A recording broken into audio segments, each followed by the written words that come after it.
Blouse में पीछे का पार्ट कमर पर से उठ जाता है।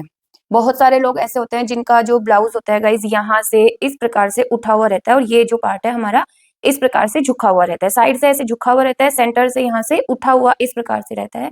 बिगनियर्स को ये ज्यादा प्रॉब्लम आती है, क्यों आती है? इसके एक नहीं कई कारण है। यहाँ पर जो है मैं आपको कुछ 4 से 5 रीजन इसके देने वाली हूँ। तो चलिए वीडियो स्टार्ट करते हैं। देखिए, जो पहले नंबर वाली गलती करते हैं वो करते हैं हम लोग की ब्लाउज का प्रॉपर लेंथ लेते ही नहीं है। कि मान लीजिए जो क्लाइंट है उनका ब्लाउज या खुद का भी आप बना रहे हो और आपको रेडी करना है 14 इंच, तो क्या करते हैं जो बिगनियर्स होते हैं उनके साथ में ये प्रॉब्लम ज्यादा होती है। तो वो लोग क्या करेंगे, 14 इंच का उनको 14.5 ही वो रखते हैं कि ठीक है आधा इंच हमारा सिलाई में चला जाएगा, बाकी हमारा 13.5 14 इंच का ये ब्लाउज तैयार हो जाएगा। अगर जब लेंथ कम होगी तो वो ब्लाउज ऊपर चढ़ेगा ही चढ़ेगा। ये हमारा पहला रीजन है। इसमें आपको क्या करना है गाइस, देखिए कि जो भी आपका रेडी लेंथ होगा उसमें आपको 1.5 से 2 इंच फालतू रखना होता है।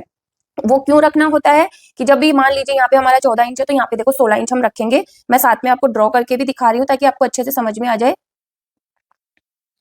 ये देखिए, ये इतना हम रखेंगे। अब इसमें क्या होगा कि जो ये है आधा इंच, ये हमारा सीम अलाउंस रहेगा शोल्डर के लिए यहाँ पे। और जो नीचे है, नीचे भी हमारा इतना चला जाता है लगभग। जब हम इसको कंप्लीट करते हैं यहाँ पे छटाई वगैरह होती है तो यहाँ से चला जाता है। ये हमारी 1 नंबर गलती होती है जो हम लोग मोस्टली करते हैं, जो बिगनियर्स होते हैं वो ज्यादा करते हैं। दूसरी हम लोग करते हैं कि जब भी आप यहाँ से जो आर्मोल की शेप देते हो उसमें आप गड़बड़ करते हो।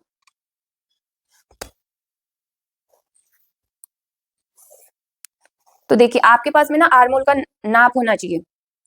उसके बाद में आप क्या करोगे कि जो भी आपका बस्ट साइज होता है वो आपको रख लेना है। तो देखिए, जब हमारा यहाँ पे बस 40 है उसको हमने 4 से डिवाइड किया और यहाँ पे निशान लगा दिया। यहाँ पे हम लोग जो है दूसरी गलती कर देते हैं ये, जिससे क्या होता है कि हमारा ब्लाउज चढ़ता है। और इसी को हम क्या करेंगे कि यहाँ से जो है मोस्टली लोग क्या करते हैं 1 से 1.5 इंच का इस तरीके से मार्क करते हैं और इस प्रकार से ये शेप दे देते हैं। आपको ऐसे नहीं करना है। जब भी आप ऐसे करोगे तो क्या होगा कि यहाँ से कई बार ये कम और ज्यादा हो जाता है, तो ये जो कपड़ा खींचेगा तो यहाँ से हमारा उठेगा ही उठेगा। तो गाइज देखिए, अभी यहाँ पे आपको क्या करना है, मैं प्रॉपर मार्किंग करके बता रही हूँ। जब तक मैं मार्किंग करती हूँ गाइज, आप अगर मेरे चैनल पर न्यू है तो चैनल को सब्सक्राइब कर लीजिए और लाइक शेयर कमेंट कर दीजिए। कमेंट करके मुझे बताइए कि आपको वीडियो कैसी लगी। तो देखिए, अभी आपको क्या करना है कि यहाँ पे आपको आधा से पौन इंच का एक निशान लगाना है और जो आपका बस्ट आया था हमारा बस्ट साइज, वहां पर एक निशान लगा देना है। इस प्रकार से लगा देना है और यहाँ पे इन दोनों को आपको नाप लेना है कि जो भी आ रहा है उसका सेंटर आपको ले लेना है। देखिए, इस प्रकार से लाइन खींचने के बाद में आपको फ्रेंच कर्व स्केल लेना है और जो सेंटर हमने इस प्रकार से मिलाया है यहाँ पे देखो, इसको आपको इस प्रकार से मिला देना है। ये है जो हमारा बस्ट साइज है, एक्यूरेट यहाँ पे रखना है। ठीक है, ये जो है हमारी 2 से 3 गलतियां यहाँ तक हो जाती है। इसमें देखिए ऊपर से नीचे तक हम चलेंगे, स्टेप बाय स्टेप आपको चीजें समझा रही हूँ। ये हमारा हो गया। अभी आप क्या करोगे कि यहाँ पे आपको आर्मोल नाप लेनी है। जो भी आपकी आर्मोल आ रही है वो आपको इस प्रकार से मेजरमेंट कर लेनी है, जो भी आपका आ रहा है। ठीक है, यहाँ पे देखिए मेरा अलग आ रहा है, आपका अलग आएगा। जो भी आपका है वो आपको नाप लेना है। यहाँ पे देखिए मेरा है जो 17 इंच है, तो यहाँ पे मेरे पास में ये पूरा 8.5 आ गया यहाँ पे। और ये जो हिस्सा है मैंने फालतू छोड़ा था वो हमारा सिलाई के लिए छोड़ा था, तो ये चला जाएगा। ठीक है, इसके बाद में है जो आपको यहाँ पे जितना मार्जिन चाहिए उतना आप मार्जिन रख सकते हैं, जितना भी आपको चाहिए उतना। ये हमारे 2 से 3 स्टेप यहाँ पे क्लियर हो गए हैं। इसके बाद हम इसको एक बार कट कर लेते हैं। तो गाइस देखिए, यहाँ पे हमने इसको कट कर लिया है। अब बात आती है हम इसमें डाट डालेंगे। तो डाट के लिए देखिए, जो भी आपका मार्जिन है उसको यहाँ पे आपको इस प्रकार से लाइन खींच के साइड में कर दिया है।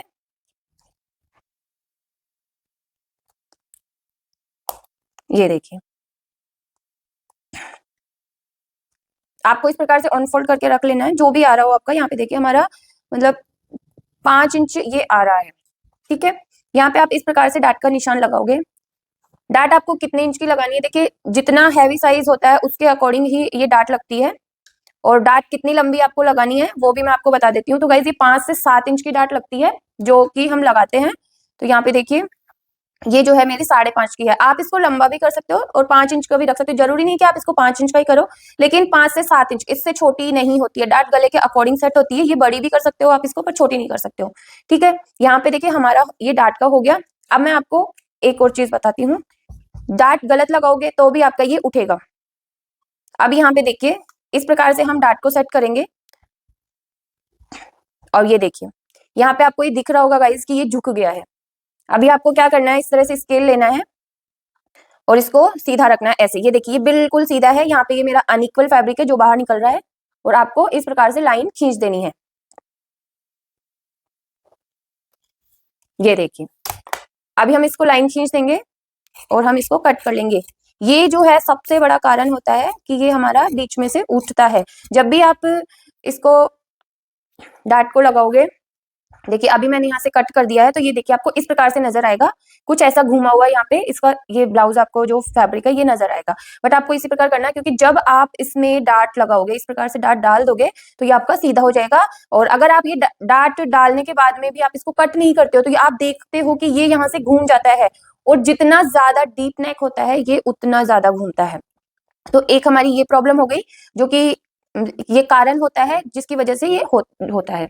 इसके बाद में जो है गाइस, अब हमारा नेक होता है कि नेक आप किस अकॉर्डिंग कट कर रहे हो। तो यहाँ पे देखिए, यहाँ पे है जो मैंने 2.5 इंच का मार्क किया है, ये जो है गाइस मेरा 3 इंच रेडी होएगा। तो ये जो बीच में 0.25 इंच का मेरा रहा है, ये इतना मेरा इधर चला जाएगा और इतना मेरा इधर चला जाएगा, और इसके बाद में मेरा जो है 3 इंच का शोल्डर रेडी हो जाएगा। तो ये चीजों का आपको ध्यान रखना है। देखिए यहाँ पे है जो मेरा 2.5 इंच का मैंने मार्क किया है। अब डिपेंड करता है आप पे कि आप कितने इंच का गला बना रहे हो। तो यहाँ पे देखिए गाइस, मैं जो यहाँ से ले रही हूँ, जहां से हमारी सिलाई खत्म होगी, मतलब वो ऊपर वाला कपड़ा हमारा फालतू है जो सिलाई के अंदर जाएगा।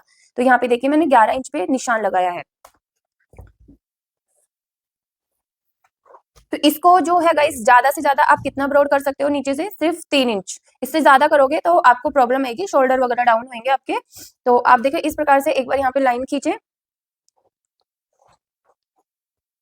अगर आप प्रॉपर इस प्रकार से है जो बैक पार्ट को कट करेंगे, फ्रंट पार्ट को भी कट करेंगे, तो आपको प्रॉब्लम्स कम आएगी। यहाँ पे आपको जो भी नेक शेप देना है वो आप दे सकते हैं। तो जितना डीप है, अब आपको एक करेक्शन और करना होगा यहाँ पे, कि यहाँ पे देखिए कि जो डीप है आपका, वहां से आपको अपना मेजर टेप रखना है और आपका बस्ट का साइज नापना है। तो इस प्रकार से देखिए आपका जो बस्ट बैक साइड का बता रही हूँ मैं गाइस, की बैक साइड से रिंकल्स, झोल उठता मेन होता है, कमर से उठ जाता है ब्लाउज, बीच से चढ़ जाता है, रिंकल्स आ जाते हैं, बहुत सारी प्रॉब्लम्स होती है। और यहाँ से भी हम जब हाथ ऊपर करते हैं तो हमारा उठ जाता है। तो ये देखिए हमारा कितना डिफरेंस आ गया, ये देखिए 0.25 इंच का है जो हमारा ये डिफरेंस आ गया। इसको हमें खत्म करना है, हमें यहाँ पे इस प्रकार से निकालना है, और यहाँ पे भी हम इस चीज को खत्म करेंगे, क्योंकि अगर ये चीज अब हमारे अंदर आएगी तो फिर हमारा यहाँ पे से ये इस प्रकार से बन जाएगी, प्लीट से बन जाती है, रिंकल्स बन जाते हैं, चढ़ जाता है ब्लाउज। तो यहाँ तक गाइस आपको क्लियर हो गया होगा। अब मैं आपको बताती हूँ कि आगे जो प्रॉब्लम्स होती है वो क्या होती है। एक होता है अपना बस्ट पॉइंट। अगर आपके पास में बस्ट पॉइंट नहीं है तो आप कैसे निकालोगे। नॉर्मली गाइस मैं छोटे साइज में बता रही हूँ आपको कि 34 से 32, 34, 35 तक जो है आप लोग 12.5 से 13 इंच तक, सॉरी, आप लोग 10 से 10.5 इंच तक बस पॉइंट निकाल सकते हो। बस पॉइंट क्या होता है मैं आपको दिखाती हूँ ब्लाउज में। देखिए ये जो होता है, ये होता है हमारा बस पॉइंट। ये हमें पता होना चाहिए, जब भी आप क्लाइंट का नाप लो, आप उनका मेजरमेंट ले लें कि उनका बस पॉइंट क्या होता है। सबका अलग अलग होता है, लेकिन कई बार होता है कि हमारे पास होता ही नहीं है। तो आप इस फॉर्मूले से निकाल सकते हैं कि 32, 34 इन साइज में आप 10 से 10.5 इंच कर सकते हो। ठीक है, अगर हैवी साइज है तो फिर आपको इसको बढ़ा देना है, अदरवाइज आपको बस पॉइंट रखना है क्लाइंट का मेजर करके। नहीं है तो आप जैसे 36 हो गया, 38 हो गया, इनमें आप 11 से 11.5 कर सकते हो। 38 में आप 11.5 ही रखें, वो बेटर होगा, कम नहीं रखें। क्योंकि कई बार क्या होता है, बस पॉइंट और बस्ट अराउंड, बस्ट अराउंड यहाँ पे देखो, इसी में बता देती हूँ मैं आपको। ये होता है हमारा बस्ट अराउंड, की जहाँ पे हमारा जो ये डार्ट खत्म होता है और जहां से ये चीज शुरू होती है बेल्ट, ये हमारा बस्ट अराउंड होता है। और इस कफ के अंदर हमारा बस्ट सेट होता है, तो ये हमारा जो बस्ट के नीचे आएगा ये बस्ट अराउंड हो गया। तो ये वाली चीजें कितना इंच पे आ रही है ये भी हमारे पास में होना चाहिए। और अगर नहीं है तो साइज के अकॉर्डिंग आप निकाल सकते हैं। कम साइज में 12.5 से 13 इंच आप रखेंगे, और सिलाई का उसमें फालतू आपको आधा इंच रखना है, क्योंकि ऊपर सिलाई लगेगी, नीचे सिलाई लगेगी, तो फिर वो हमारा फालतू एक्स्ट्रा रखना ही रखना है। अगर नहीं रखोगे तो वो चढ़ जाएगा। इधर से भी आगे शोल्डर है जो आगे की साइड झुकेंगे, तो पीछे से फिर चढ़ेगा ही चढ़ेगा। तो बस्ट पॉइंट, अपर बस्ट और बस्ट अराउंड ये आपके पास में होने चाहिए, और मैटर करता है बैक वाले पार्ट में फिनिशिंग लाने में। ये सारी चीजें आपको रखनी चाहिए। लेंथ है जो, लेंथ आपको सबसे मेन होता है कि आप कितना रख रहे हो, लेंथ बहुत ज्यादा जरूरी हो जाती है गाइज। यहाँ तक है जो आपको चीजें क्लियर हो गई होगी। ब्लाउज में जो है मेनली होता है, देखिए लेंथ, बस्ट पॉइंट, अपर बस्ट, और हमारा जो है बस्ट अराउंड, ये होना चाहिए। बस्ट अराउंड होना चाहिए, अपर बस्ट होना चाहिए, और बस्ट पॉइंट होना चाहिए, लेंथ होनी चाहिए। ये सारी चीजें आपके पास में होनी चाहिए। वेस्ट का मेजरमेंट होना चाहिए, नेक का मेजरमेंट होना चाहिए प्रॉपरली। अगर एक एक चीजों को आप स्टेप बाय स्टेप फॉलो करोगे तो आपको दिक्कत नहीं आएगी। तो गाइस वीडियो कैसी लगी है जरूर बताना, और अगर आप मेरे चैनल पर न्यू है तो चैनल को सब्सक्राइब जरूर कर लेना। मिलते हैं नेक्स्ट वीडियो में, तब तक के लिए जय श्री कृष्णा।